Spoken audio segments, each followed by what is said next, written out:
Praise the Lord. Greetings to you all. The glorious name of our Lord and Savior Jesus Christ. It's a great privilege to share the word of God. ప్రభు అయిన యేసుక్రీస్తు నామంన మీ అందరికీ శుభములు. ఇవాళ wedding days and birthday celebrate చేసుకునే వారందరికీ I wish you many more happy returns of the day. దేవుని యొక్క వాక్యాన్ని చదువుకుందాం. Now we will read Bible in English. 2 Samuel 7 chapter 29th verse. Now therefore let it please you to bless the house of your servant, that it may continue before you forever.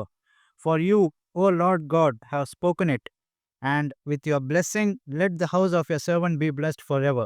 Amen. ఆమేన్. 2వ సమూయేలు గ్రంథము 7వ అధ్యాయము 29వ వచనాన్ని చదువుతున్నాను. దయచేసి ఆలకిస్తాం. దయచేసి నీ దాసుడనైన నా కుటుంబము నిత్యము నీ సన్నిధిని ఉండునట్లుగా దానిని ఆశీర్వదించుము. యెహోవా నా ప్రభువా, నీవు సెలవిచ్చి ఉన్నావు, నీ ఆశీర్వాదమునంది నా కుటుంబము నిత్యము ఆశీర్వదింపబడినగాక. ఆమేన్. ప్రార్థించుకుందాం.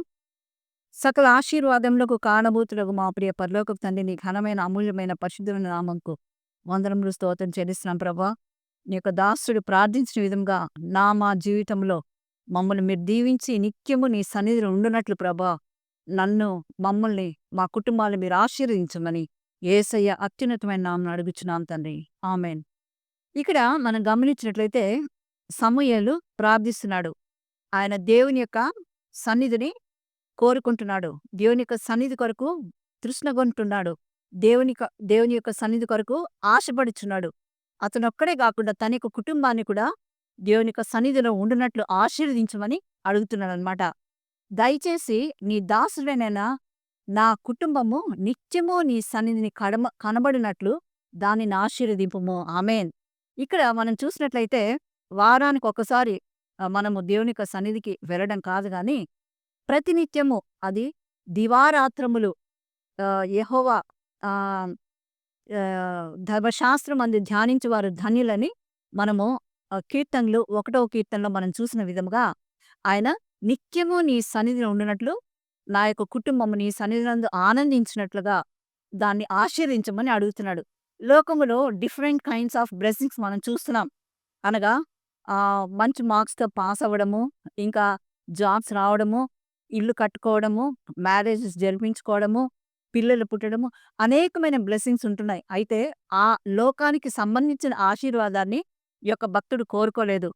ఆయన ఏమంటున్నాడంటే నిత్యము నీ సన్నిధిని ఉండునట్లుగా దానిని ఆశీర్వదించుము. యెహోవా నా ప్రభువా, నీవు సెలవిచ్చి ఉన్నావు, నీ ఆశీర్వాదము నొంది నా కుటుంబము నిత్యము ఆశీర్వదింపబడినగాక. ఆమేన్. ఏ విధంగా ఆయన సన్నిధిలో ఉండినట్లుగా ఆశీర్వదించమని అడుగుతున్నాడు. ఎందుకంటే దానికి మించినటువంటి ఆశీర్వాదం ఇంకొకటి లేదు అని తెలుసుకున్నాడు. దేవుని యొక్క సన్నిధిలో సమస్తము ఇమిడి ఉన్నాయి. ఆ దేవుని యొక్క సన్నిధిలో సమస్తం కూడా గుప్తములై ఉన్నాయి. అది ఆ జ్ఞానమైన, సంపదైన, ఆరోగ్యమైన, మనశ్శాంతి అయినా, లేక ఐశ్వర్యమైన సమస్తము దేవుని యొక్క సన్నిధిలో ఇమిడి ఉన్నాయి. అది ఇహలోక సంబంధమైనది కాదు, కానీ పరలోక సంబంధంగా పరలోక సంబంధమైనటువంటి ఆ యొక్క ఆనందాన్ని ఆయన కోరుకొంచున్నాడు. ఆ యొక్క ఆశీర్వాదాన్ని ఆయన కోరుకొనిచ్చినాడు. దానికి మించినది ఇంకొకటి లేదనమాట. అందుకనే మనము ఫిలిప్పియన్స్ 4:4లో మనం చూసినట్లయితే rejoice in the lord always, and again I say rejoice అని భక్తుడు అంటున్నాడు. కనుక యెహోవా యందు ఆనందించుడి, మరలా చెప్పుదును ఆనందించుడి. దానికి మించినటువంటి ఆనందము, లేక దానికి మించినటువంటి సంతోషము, దానికి మించినటువంటి దీవెన, దానికి మించినటువంటి ఆశీర్వాదము, అనగా దేవుని సన్నిధికి మించినటువంటి ఆశీర్వాదము మరొకటి లేదు.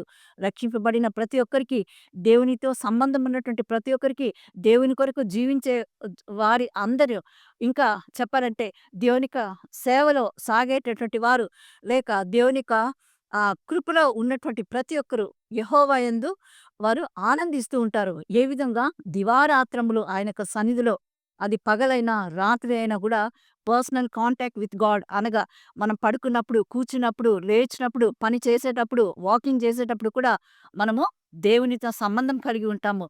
దాని యందు ఉన్న ఆనందము దాని యందు ఉన్నటువంటి ఆ యొక్క ఆశీర్వాదము అది చెప్పలేనంత, లేక అది ఆహ్, మనకు ఈ యొక్క వరల్డ్ ఇవ్వలేనంతగా ఆ యొక్క ఆశీర్వాదం ఉంటుంది. కనుక భక్తుడు దేవుని యొక్క సన్నిధినే కోరుకుంటున్నాడనమాట.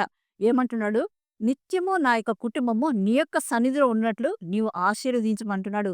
నీ ఆశీర్వాదము నొంది అనగా పరలోక సంబంధమైనటువంటి ఆశీర్వాదము నొంది నా కుటుంబం నిత్యము ఆశీర్వదింపబడును గాక అని ప్రార్థిస్తున్నాడు. ఈరోజు మనమొక్కరమే కాకుండా దేవుని యొక్క సన్నిధిలోనికి వెళ్ళడము, మనకు కుటుంబమంతా గూడా మనం వెళ్ళాలి. ఒకవేళ రాని వాళ్ళు ఉన్నట్లయితే వారి గురించి మనం ప్రార్థించాలి. తప్పకుండా దేవుడు వారి యొక్క మనసును మార్చగలిగిన శక్తి ఆయనకుంటుంది. ఎప్పుడైతే ఒక్కరు కుటుంబంలో ప్రార్థన చేస్తారో, ఇంకొకరు వెలిగింపబడతారు. అనగా ఇంకొకరు ప్రార్థనకి వంగుతారు. అదే విధంగా ఇంకొకరు, ఇంకొకరు ఆ విధంగా కుటుంబమంతా కూడా ఒక్కరి ద్వారా దేవుని యొక్క సన్నిధికి ఆకర్షింపబడతారు. అందుకనే ఒక్కరి ద్వారా ఆయన అంటున్నాడు, ఒక కుటుంబం ద్వారా ఒక గ్రామము, ఒక గ్రామం ద్వారా ఒక ఆహ్, ఆహ్, పట్టణము, ఒక సిటీ ద్వారా ఆయన ఆ యొక్క దేశమును గూడా రక్షింప ఆహ్, మార్చగలిగినటువంటి, అనగా మంచి మార్గంలో పెట్టగలిగినటువంటి శక్తి సంపన్నుడు కనుక, ఆ యొక్క ఆశీర్వాదము డివైన్ బ్లెస్సింగ్స్ అని అతడు గుర్తుపట్టాడు కనుక, తెలిసినవాడు కనుక ఆయన నిత్యము దేవుని యొక్క సన్నిధిలో ఉండటానికి ఆయన ఇష్టపడుతున్నాడు. తన యొక్క కుటుంబమంతా నిత్యము ఆయన యొక్క సన్నిధిలో ఉండునట్లు ఆశీర్వదించమని ఆయన ప్రార్థిస్తున్నాడు. అటువంటి మంచి ఆత్మీయ జీవితంలో మన యొక్క కుటుంబము ఉండాలని దేవుడు కోరుచున్నాడు. ఈ యొక్క మాటలను దేవుడు మన వినికిడిలో దీవించునుగాక. Amen. Thank you. God bless you all.